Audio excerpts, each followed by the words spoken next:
The wife who ran, the doctor, the secret, and the courtroom showdown. She ran away pregnant after catching her husband with another woman.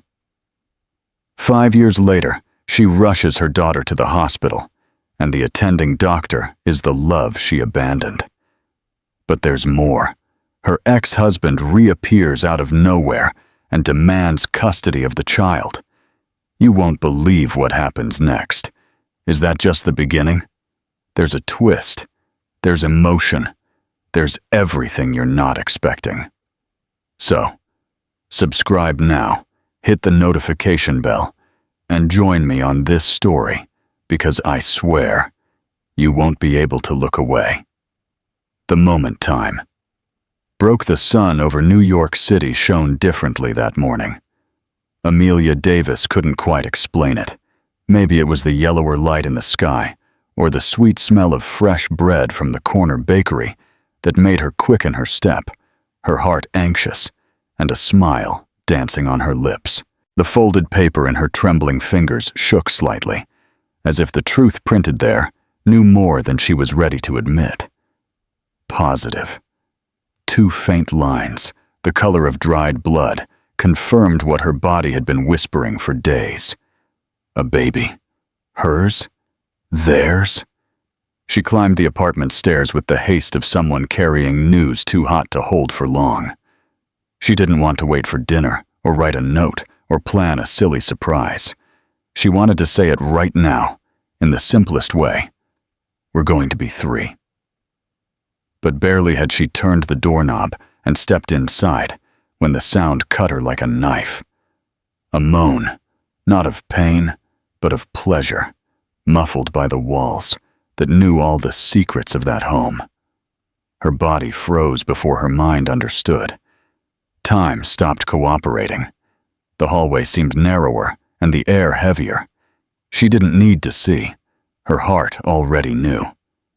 Still, she walked to the bedroom door like someone entering the ocean knowing they can't swim. And what she saw wasn't just betrayal. It was disrespect, indifference, destruction. Marcus was naked. Shameless, unhurried, unapologetic. Beside him, smiling with the same mouth that shared coffee with Amelia on Friday afternoons, was Chloe, her friend, her confidant, her professional recommendation. Amelia held the pregnancy test as if it were still a proof of hope, but in that instant, it was just paper. Paper and shame. He laughed. She didn't cry. You always knew I wasn't a one-woman man. The phrase dropped like scalding oil into the silence. No explanation, no plea. Just the cruelty of a man who knew he could get away with anything, even this. She didn't scream. She didn't make a scene. She just turned her back. Her trembling legs carried her to the closet. A small, almost empty suitcase. A coat, her cell phone, the credit card that still worked, and the paper folded into 4. No one tried to stop her. No one ran after her. The doors closed as if saying, "Go." And she went. In the car, already on the highway, her hands gripping the steering wheel, she looked in the rearview mirror. Her eyes were red but dry, her mouth opened in an almost soundless whisper. He will never know. And something inside her, something she didn't even understand yet, began to decide just how far she would go to keep that secret. 5 years in the quiet town. The highway stretched out before her as the night devoured the landscape, and the steering wheel remained firm in her grasp, as if that simple action was the only thing keeping her conscious in that moment when the world silently collapsed. The tires sliced through the wet asphalt, reflecting distant headlights, and Amelia realized that the constant sound of the engine was the only thing preventing the scream trapped in her throat from escaping. It was there, on that impulsive flight, that one part of her learned that silence could protect more than any closed door. The other part, however, also discovered that silence would come at a high price. 5 years passed as slowly as the healing of a deep wound, And yet, when Amelia woke up on the quiet mornings in the small town of Lake Placid, Vermont, she felt that time had folded over itself, leaving everything in the exact place where it shouldn't be. The dirt road outside her house always looked wet, even on dry days, and the bird song mixed with the distant sound of school bicycles and street vendors calling out to the children who already knew their names. It was a simple, honest, almost comfortable life, but never completely secure. The small room where she worked had a window that let in a thread of golden light, revealing the dust suspended in the air like particles of memory. On the table were colored pencils, loose papers, and sketches of worlds she created for the children's book publishers, who only knew her voice via email. She liked that discreet anonymity, that refuge created by manual work, that silence no one questioned. But there were things that insisted on breaking that artificial calm. Her cell phone would vibrate, and every time the number appeared unidentified, Amelia's heart reacted before any thought. It was always the same sequence. She looked, the air paused for an instant, her mind searched for any excuse to answer, not to answer, to imagine who it could be. Then came the quick, almost automatic action. Block, delete, swipe the screen, as if that would also erase the history that still pulsed somewhere hidden. She breathed deeply, but not deep enough. Her hand returned to the pencil. The lines continued, but the stroke was never as firm as before. Lily would run through the house singing some made-up song, and every note brought a vibration that Amelia felt in her skin. The girl had eyes too curious for the size of the world she knew, and sometimes she stopped next to the table, watching one drawing or another, with her face resting in her hands, as if that were as important as a secret. On one of those mornings, she appeared with an expression too serious for her 5 years. "Mommy, do I have a daddy?" The question fell between them like a glass shattering on the floor, and it took Amelia a few seconds to answer. The voice came out calm, but charged with something she couldn't hide. "You have me, and that is enough." The phrase hung in the air, but her gaze confessed what her mouth couldn't. Lily, innocent, accepted the answer like someone who accepts half of a story they don't yet understand, and soon went back to playing. But that question remained stuck in Amelia like a hard-to-reach thorn. The afternoon was quiet until they reached the town square, where Lily loved to chase the pigeons that always seemed ready to fly in the opposite direction. Amelia watched her daughter from afar, her hand holding a water bottle, her body ready to move if something went wrong.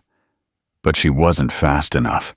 In 1 second, the laughter spread through the air. In the next, the small foot slipped out, and the dry sound of the fall cut across the entire square. The world narrowed, and Amelia felt desperation rising in her chest as she ran. Her feet were too heavy, the air insufficient. When she arrived, Lily was already crying, her hand on her head, blood appearing in a thin stream that seemed to grow too fast. The hospital and the ghost of the past. The local hospital was simple, with worn walls and the smell of disinfectant trying to conceal the mold trapped in the corners. Amelia held her daughter in her arms, feeling the girl's body tremble against hers, as a nurse guided them with firm steps and a trained gaze. The triage room was cold. Lily sobbed quietly, and Amelia tried to console her with her voice, but guilt insisted on creeping between the words. The nurse was filling out a form with the speed of someone who has seen all types of emergencies, and then she asked a question that cut the air like a razor. "We need the father's medical history. Is he present?" The floor seemed to vanish completely. Amelia couldn't answer. She couldn't breathe properly. The past, which she had buried miles away, emerged with the same force as a repressed scream. Her hands were sweating. Her face lost color. And before she could say anything, she heard the door open behind her. A man walked in. The sound of his footsteps was firm, confident, too familiar. He spoke with a team rapidly, reviewed papers with precision, and there was something in the timbre of his voice that made her memories stir like forgotten dust. Amelia didn't turn around immediately. Her whole body froze, as if recognizing that movement was too dangerous. The air in the room changed, and she knew that what she feared most was perhaps about to reach her, even after all the years she tried to disappear. The sound of the door hitting the wall brought back a weight Amelia knew well, the one that appears when the past enters a room where it wasn't invited. The man rushed past her, his voice firm, instructions precise, his hands decisive among papers and exams. She didn't see him immediately, but she didn't need to. The way he walked, the slight tilt of his head when he listened to someone, the brief silence between phrases. All of it was a memory her body recognized before her mind allowed it. Ethan. It was him. She felt her stomach sink as if she had fallen into an invisible abyss. She closed her eyes for a second, hoping it was a hallucination, a cruel coincidence, anything but this. But when she opened them, he was already in front of the gurney where Lily lay, carefully examining the cut on her forehead, asking for a CT scan, blood pressure, saturation, and then their eyes met. Their eyes. 3 seconds. 3 seconds in which time stopped, and everything around them ceased to make sense. He didn't say anything. He didn't move a muscle. He didn't blink. He just looked at her, as if something inside him was trying to fit the woman in front of him with the old memory that perhaps still lived in some corner of his mind. After that, his expression shut down. He turned back to the team, resumed focus, disappeared toward the surgical center, leaving behind a silence that seemed to multiply her heartbeats. Amelia remained motionless, sitting in the cold hallway chair, her hands clasped in her lap, her body leaning forward as if trying not to take up too much space. She heard the metallic sound of automatic doors opening and closing, the rapid footsteps of the nurses, the low announcements over the loudspeaker. But everything sounded muffled, as if she were underwater. Ethan was here. She knew that someday perhaps this would happen, but knowing wasn't the same as enduring. Seeing him look at Lily as a doctor, not knowing that Lily was his, the one who was once theirs, before everything fell apart. The hours dragged on. She didn't know how many times she looked at the same artificial plant in the corner of the room. She didn't know what time it was, or if it was already night, or still late. She only felt the weight on her back and the sweat on her hands. The worst thing was not the pain for her injured daughter. It was watching Ethan struggle to save Lily, as a professional, as a stranger, and realizing that he didn't even know what he was truly doing. When he reappeared, he wore a quickly stained scrub, his hair messy from the routine, his eyes still sharp. He was sober, contained.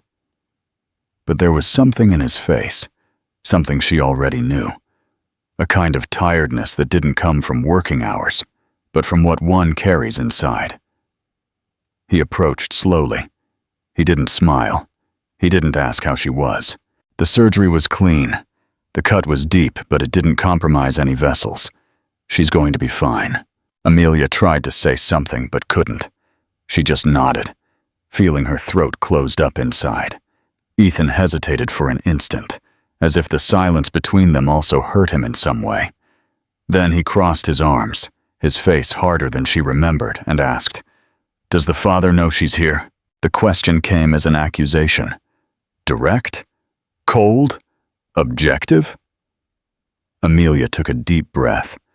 There was no time for doubt, no room for half-truths. Yes, it was a lie, and he noticed it. Ethan lifted his chin. He watched her for longer than he should have. "Then why are you alone?" She didn't answer. Her gaze remained fixed on the floor, as if the words were stones too heavy to lift. He took a step back. He said nothing more. He just turned and left, leaving behind a space where there was once memory, and now existed only emptiness. Later, already in the room, Amelia stayed beside the bed, where Lily slept under sedation. The girl's small hands were warm, and she moved slowly, eyes still closed, long eyelashes touching the skin like a shadow. The door opened slowly. Ethan walked in. The light of the night drew his silhouette against the wall. He approached with cautious steps, without looking directly at Amelia. He gently touched the girl's forehead. He watched the vital signs on the monitor. Then, he moved away a little, as if that moment didn't truly belong to him. Amelia watched him intently, trying to guess what was happening behind that contained mask. He was the same man from years ago, but there was something about him that seemed more tired, more distant. Still, when Lily opened her eyes for the first time, still drowsy, the first thing she did was look at Ethan. Her voice came out weak, slurred, like the confused whisper of someone returning from a place where everything is a dream. "You look like the prince in my book." Ethan smiled. For the first time since he recognized her, he smiled. It was brief, but sufficient. Amelia felt her heart shake as if something inside her had split in two, one part wanting to run, another wanting to stay. And for the first time in 5 years, she realized that not everything that was left in the past was truly buried. The unfinished business. Amelia spent the night sitting by the bedside, listening to Lily's slow breathing, as if every small sigh from her daughter was a fine stitch in the invisible tear that day had left in her. The hospital slept around them with that strange silence of overly lit hallways, where even the sound of a passing sheet felt loud. And even with the lights down and the quiet atmosphere, Amelia felt her nerves like exposed wires, throbbing beneath her skin. There was something in her that kept aching, and it wasn't the fear of losing Lily, not at that moment. It was Ethan's presence, the way he talked to the team, how he smiled at her daughter without knowing what that meant. As if fate had drawn a cruel encounter between everything she tried to forget and everything that still resisted within her. In the morning, while the girl slept, Amelia went to the reception to get the recommended post-operative medications. When she returned, she found Lily drawing with borrowed colored pencils, concentrated, her tongue between her lips, as if that small task were the center of the world. Amelia approached slowly, dragged a chair over, and looked over her daughter's shoulder. The drawing was simple, childish, innocent scribbles with crooked lines and exaggerated colors. But what it depicted cut Amelia like a sharp blade. There were 3 figures holding hands. In the center, a girl in a lilac dress. On one side, a woman with long hair. On the other, a tall man in a white coat. Above them, a smiling sun. Below, the name of each: Lily, Mom, Dr. E. She didn't say anything. She just stood there staring, her eyes full of unpermitted tears. She calmly stood up and, without her daughter noticing, locked herself in the small bathroom of the room. She sat on the toilet lid, covering her mouth with her hand, as if that gesture could contain what was exploding inside. She cried silently, her body shaking, her shoulders hunched, her heart wanting to return to a time that no longer existed. Later, when Lily was sleeping again, Amelia went to get water at the hospital cafeteria, trying to compose herself. She found the nurse caring for Lily sitting at one of the tables, checking her cell phone. The woman looked up and smiled, like someone who has seen that type of pain before. "Your daughter is a sweetheart. She talks about Dr. Prince all the time." Amelia forced a polite smile, dragging a chair over to rest for a moment.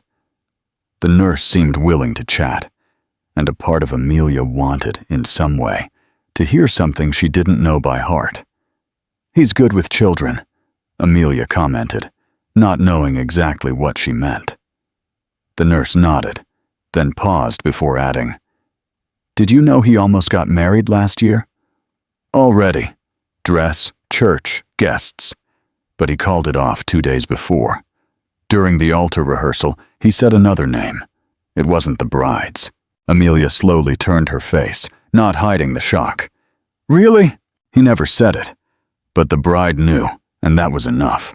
Amelia didn't answer. She just looked at the forgotten coffee cup on the other woman's tray. One part of her wanted to know. Another preferred not to find out. If it was her name, if it had been her, did everything change? Audience interaction, part 2. Amelia learns that Dr. Ethan, the doctor she abandoned, broke off his wedding after saying another woman's name at the altar rehearsal. If you were Amelia, knowing your history with him, would you dare to ask the nurse what that name was? Vote now in the comments. Yes or no. Returning to the room, Lily was slowly waking up, her eyes still heavy.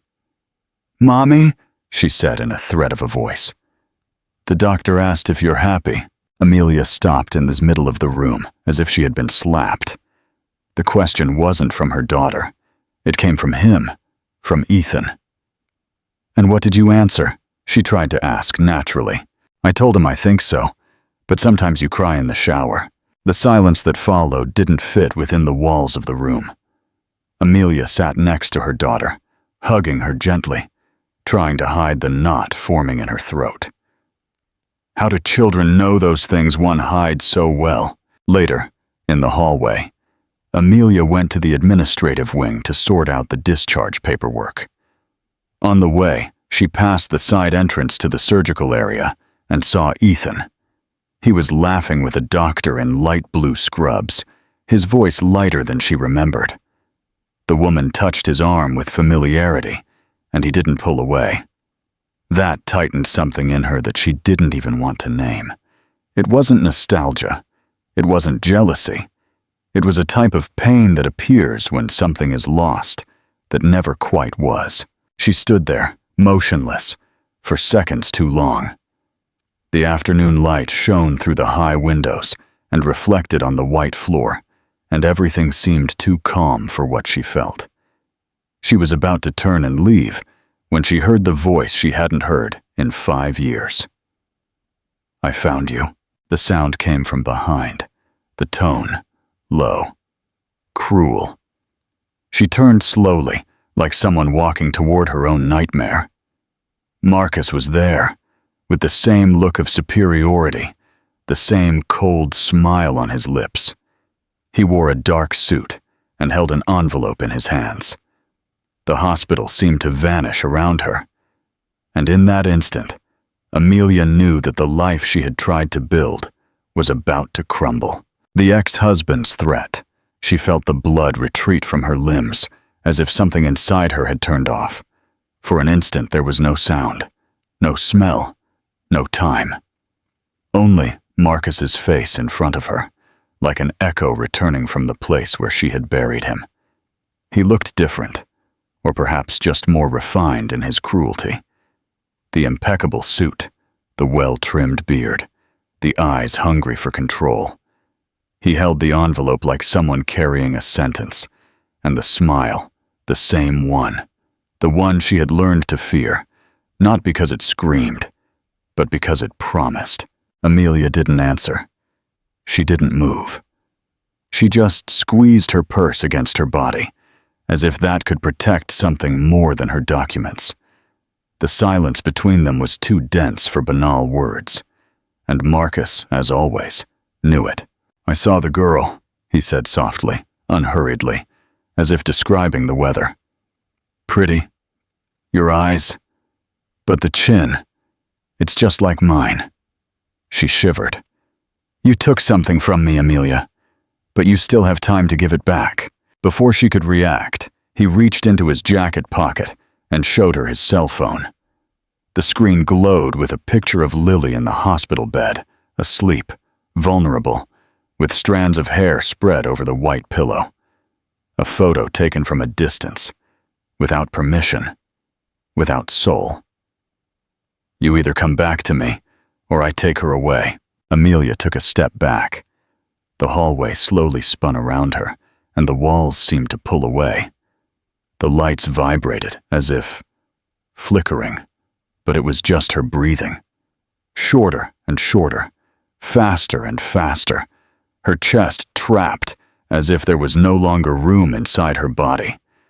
She turned and rushed out, tripping over her own feet, pushing the door to the outside of the hospital. The air outside was warm, but she felt cold. Her hands were shaking. Her legs wouldn't obey.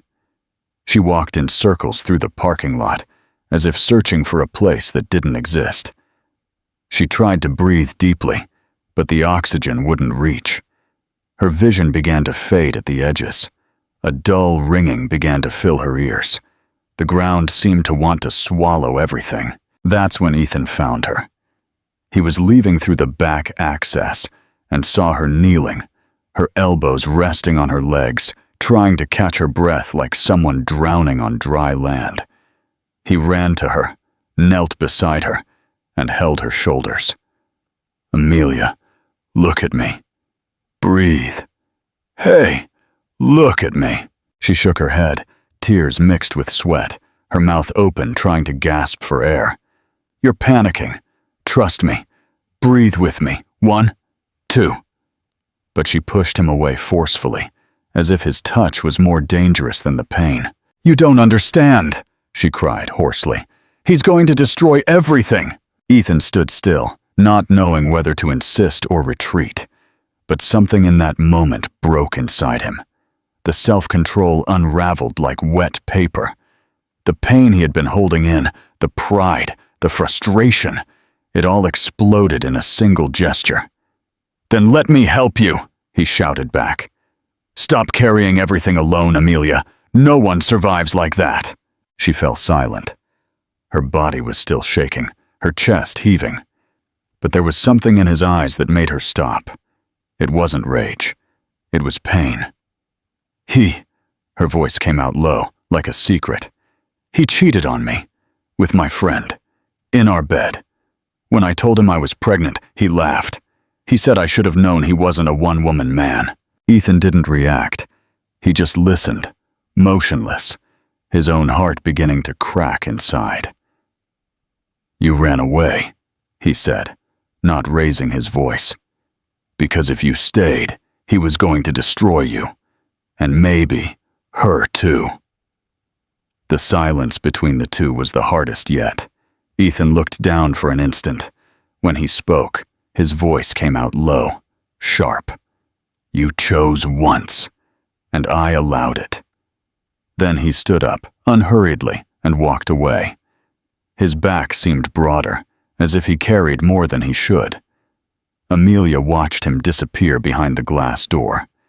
She didn't call him. The legal battle and the unconditional choice. The next morning, Lily was discharged. The girl wanted to run down the hallway, but Amelia was too quiet. She packed in silence, signed the papers with firm hands, and smiled at her daughter as if everything were fine, as if the world weren't crumbling under her feet. They arrived home shortly before sunset. The light hit the metal gate of the simple house with a beauty that almost hurt. Amelia carried Lily up the stairs, listening to the girl talk about a new drawing she wanted to make. But the sound of the words no longer registered. Everything in her was distant, as if she were living outside her own body again. Hours later, when the phone rang, she answered with her heart already telling her something was wrong. On the other side of the line, the voice was cold, neutral. Mrs. Davis, this is the Civil Registry of the County Family Court. You have just received a notification. Mr. Marcus Sterling has initiated the process for full custody of the minor, Lily Davis Sterling, and is accusing you of parental kidnapping. She didn't hang up. She didn't cry. She just stood there, the phone still to her ear, listening as the voice continued, every word like a knife pushed slowly. And for the first time, she understood that the freedom she had built was nothing more than a fragile thread, too taut, about to break. The next morning, the world seemed to feign normality. The light entered the kitchen window with absurd sweetness. The birds sang as if there were no restraining orders, threats, or pasts lurking in the corners of the house. Amelia mechanically cut fruit, while Lily brushed her doll's hair sitting at the table. The aroma of coffee rose from the forgotten cup. But nothing, absolutely nothing, inside her was in place. The judicial envelope was still on the counter, and every time Amelia's gaze fell upon it, her body reacted as if it were a bomb about to explode. In those dense moments, the phone rang. "Can I take Lily to school today?" It was Ethan, direct, his voice calm but firm. "And pick her up too, if you want." Amelia hesitated. She didn't want to involve him more than he already was. But the truth was, she hadn't been able to breathe properly since that call. And if he wanted to help, why refuse? "She would love that," she replied, trying to maintain a neutral tone. "I would too." At the school entrance, hours later, Amelia watched from afar. Ethan got out of the car and opened the door for Lily, who jumped out smiling, hugging him around the legs before running toward the classroom. He stood there for an instant, watching the girl disappear down the hall, and then turned toward Amelia with that look that said everything without saying anything. She approached slowly. "She calls you Dr. Ethan," she said with a faint smile. He nodded, his eyes still fixed on the schoolyard. "She called me that the second day. I corrected her. She ignored me." Amelia let out a discreet laugh, but soon stopped. She wanted to say more, ask more, but the silence between them had become a language of its own. That afternoon, Ethan stopped by her house. He said he wanted to talk, but didn't go straight to the topic. He pulled a folder of documents from his backpack. He handed it to her, unhurriedly. "I started investigating on my own, just to know what you were dealing with." Amelia opened the folder. Inside were copies of bank statements from companies linked to Marcus's name, suspicious transfer records, emails with lawyers, and even old messages. Among them, one clearly stated, "She has nowhere to go. She'll be back soon." "It's much worse than you imagine," Ethan said, his voice low but charged. "And the worst part is, he believes he's untouchable, that he's going to keep winning because you're scared." Amelia kept her eyes on the papers, but the words seemed to enter with a delay, as if passing through a filter of pain before making sense. All of it was true. She knew it, but she also knew that courage, sometimes, wasn't enough. Later, when Lily returned from school, the three of them were in the kitchen. The girl was drawing on the floor, colored pencils scattered around, while Ethan chopped vegetables and Amelia set the plates.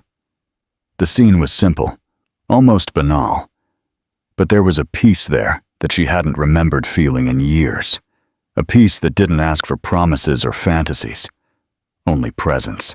During dinner, Lily rested her elbows on the table, fork still in hand, and launched the question like someone talking about any dream.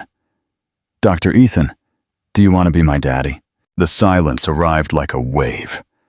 Amelia froze with her glass halfway to her mouth.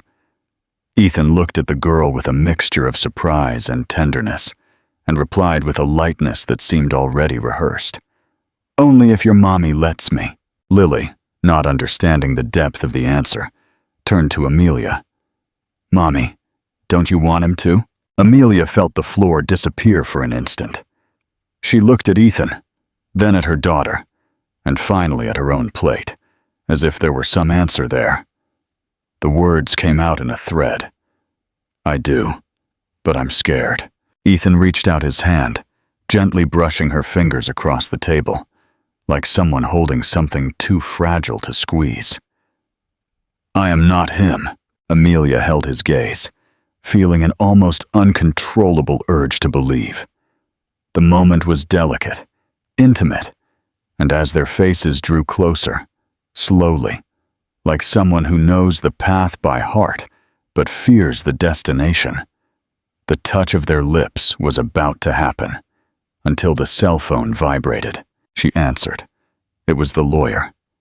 Amelia, Marcus secured a temporary measure. He has the right to visit Lily. The first visit is tomorrow. Amelia's body tensed. The hand holding the cell phone lost strength. The world seemed to spin silently around her. She covered her mouth with her hand, trying to contain the panic spreading like fire within her chest. Ethan held her by the shoulders, firm. He looked into her eyes with an intensity she had never seen in him before. I won't let him hurt you again. And for an instant, her heart wanted to believe that would be true. But life had already taught Amelia that certain promises, no matter how sincere, didn't depend only on the person making them. The revelation and the final testimony. The morning of the hearing, Amelia woke up with the same sensation she had when Lily fell in the square, a fraction of a second between balance and fall. She dressed slowly, each garment like armor that didn't protect enough. Lily was still sleeping. Ethan would take her to a trustworthy neighbor's house, far from the courthouse building. Amelia left a note with a heart drawn on it and, I'll be back soon, although she didn't know with what face she would return. And then she left, without looking back. The courthouse building was cold, formal, indifferent. The architecture, the austere hallways, the muffled sounds of heels on marble. Everything seemed designed to remind people that justice is not synonymous with comfort. Inside the courtroom, Marcus was already seated with his lawyer, the suit impeccable, the expression serene. His gaze crossed hers with a confidence bordering on contempt. And Amelia, for a second, felt again like that woman with a suitcase in her hand, trying to escape without knowing if she would make it.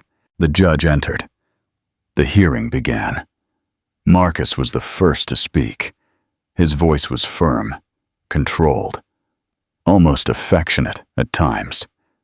He said Amelia disappeared without explanation, that he spent years searching for her, that his daughter needed stability, and that he only wanted to be a father. He spoke of his company, his financial situation, the private school he could offer, the child therapist already scheduled. He painted a perfect picture, with well-rehearsed words and precise pauses. At some points, he even seemed emotional, and Amelia felt like screaming. But she didn't scream. It was her turn. She rose slowly. Her hands were shaking, her throat dry. When she began to speak, her voice came out small but truthful. She spoke of the betrayal, the humiliation, the desperate flight. She said she didn't run out of whim, but out of survival. That for 5 years she cared for her daughter alone, without support, without security, but with love. And that, despite the fear, she returned to face all of this for her. Hugo's lawyer interrupted. Mrs. Davis, did you flee out of fear or out of selfishness? Amelia paused. She looked at the judge, then missed the lawyer. I fled because I believed it was the only way to save my daughter. And in the end, perhaps it was Emma. The silence in the courtroom was like a plunge. The judge made a note. Amelia's lawyer asked to present a witness. Ethan walked in. He was serious but calm.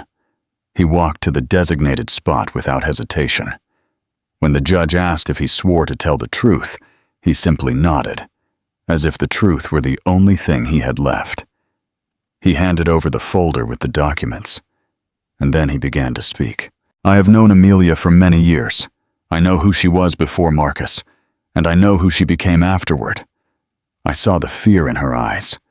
I saw how she reacted to knowing he had found her. I saw the desperation she showed to no one else, and I also saw the kind of man he is, through what he left behind. Messages, records, veiled threats. Marcus's lawyer tried to interrupt, but the judge allowed Ethan to continue. This woman did not flee with money. She fled with her life, and with her daughters. Marcus stood up, red with fury. "You're nothing but a failed doctor," he shouted, losing control. Ethan turned to him, unafraid. "But she chose me, and you know it." The judge slammed the gavel, calling for order. She requested 15 minutes to analyze the evidence. The courtroom was partially cleared. Outside, in the silent hallway, Amelia and Ethan sat side by side. Neither spoke for several minutes. Her hand slowly slid across the bench until it touched his.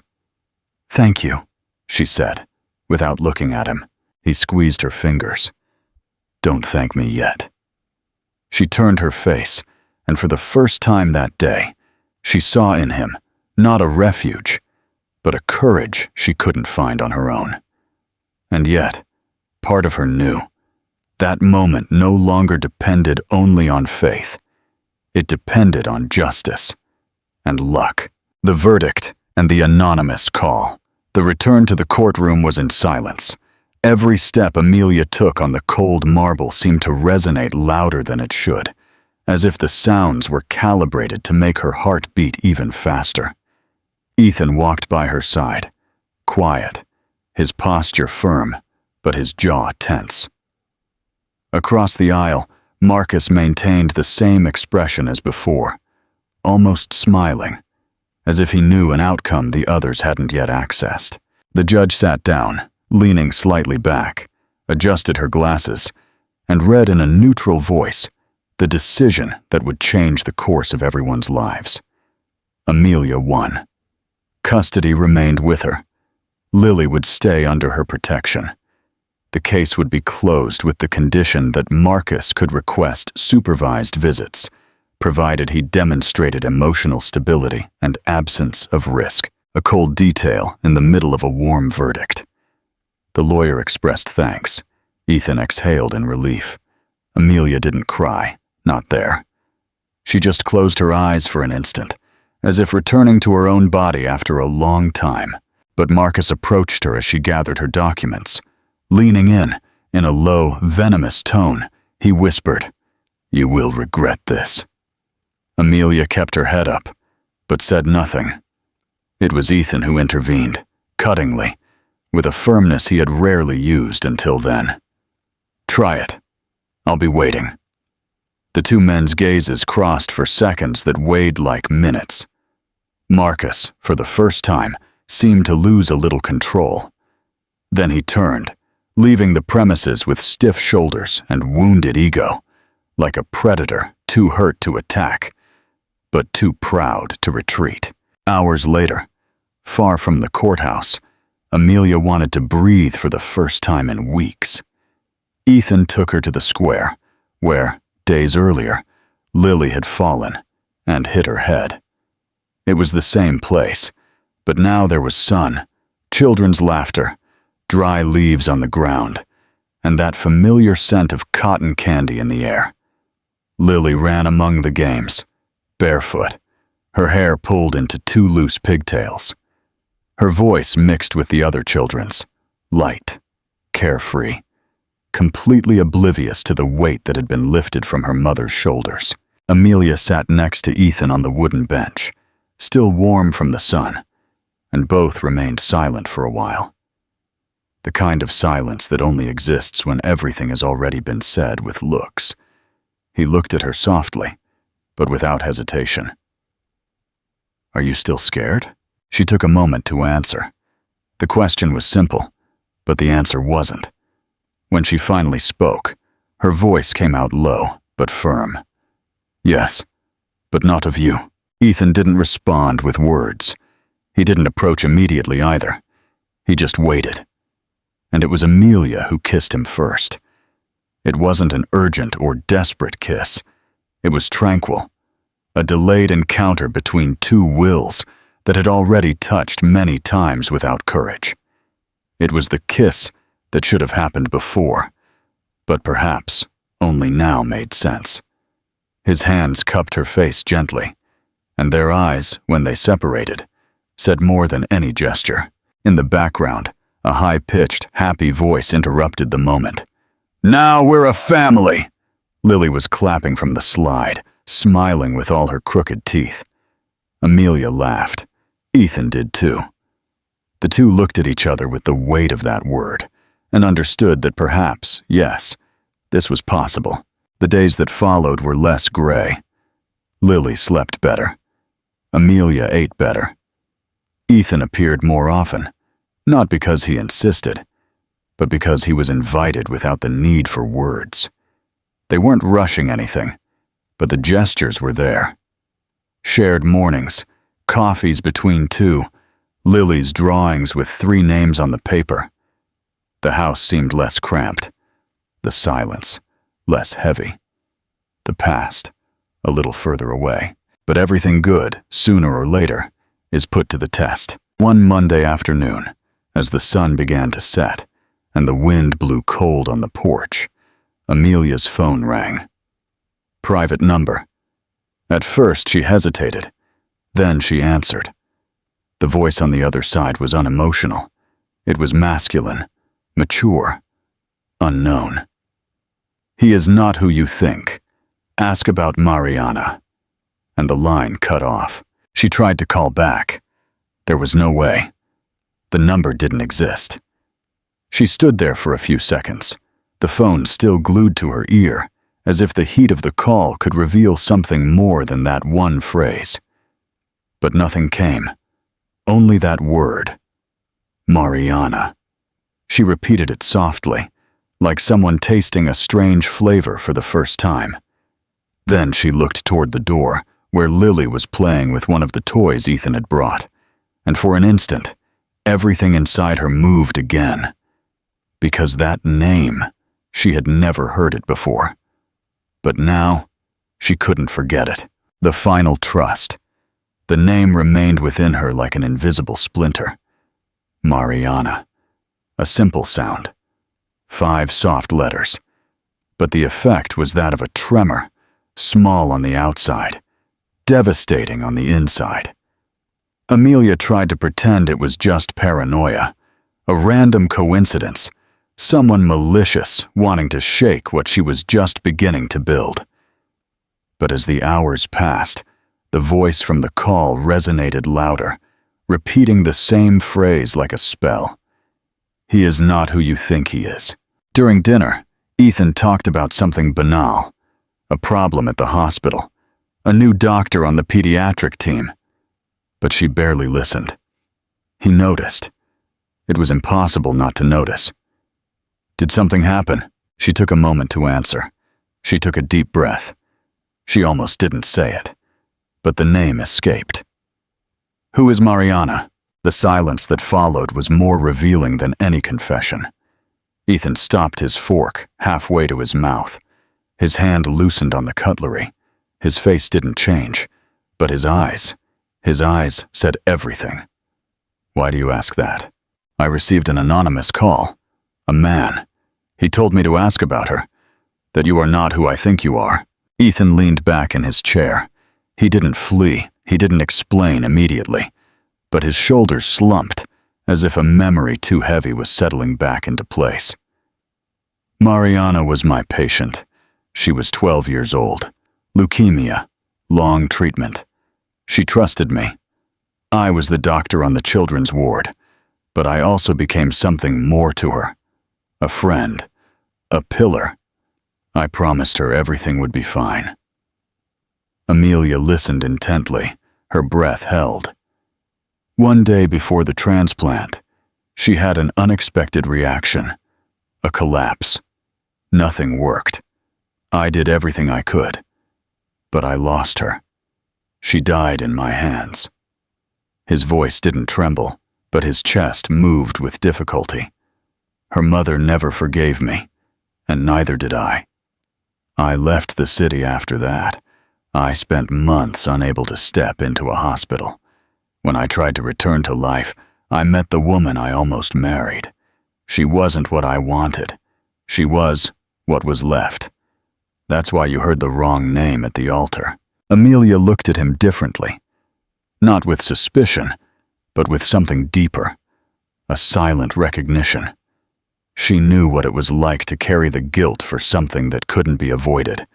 She knew how fear disguises itself as guilt, and guilt as silence. She reached out her hand and took his. Strong. I also promised something to someone, and I couldn't keep it. Their pain didn't compete. It understood. And in that instant, something inside both of them took root, like a root finally planted in solid ground. In the days that followed, things subtly changed. The tension disappeared from Amelia's gaze. Ethan smiled more. Lily seemed to notice everything before they did, as children always do. One day, upon waking, she jumped into both of their beds, because it was now theirs, and said, without announcement, "Daddy, can you make pancakes today?" Ethan froze. His eyes sought Amelia's. She just nodded with a calm smile, and he cried. Not dramatically. He just let go of what he had been holding for too long. The new house was a little further from the center. It was smaller, but with bigger windows. The porch overlooked a yard where Lily was already planning to have a rabbit, and Ethan talked about planting mint. It was the kind of home that didn't need to be perfect. It just needed to be theirs. One Sunday afternoon, with the golden light filtering through the curtains and the smell of carrot cake filling the living room, Amelia called Ethan from the kitchen. She had an envelope in her hand, her nails trembling slightly, but her face serene. He opened the test carefully, read it, looked at her, and then smiled. A complete smile, from someone who understands that everything the world had taken away, in some way, was now returning. She touched her own belly. Lily's going to have someone to share her toys with. He wrapped her in an embrace that seemed to last from the first moment she ran away. And perhaps, in some way, it would last until the last. Final CTAs. Conclusion. This story of emotional survival and the power of honesty reminds us that true love is built on shared vulnerability, not shared perfection. Amelia risked everything by returning to the life she fled, and Ethan risked his peace by letting her see his deepest scar. Their new beginning is a testament to the fact that you can't build a future with a lie, but you can build one on courage. But you can. What do you think of this ending? Did it touch you? If so, leave me a comment about your favorite moment. And if this story moved you, leave your like. Share it with that friend who needs to hear this. And subscribe to the channel, because I always bring stories that will touch your heart. See you in the next video.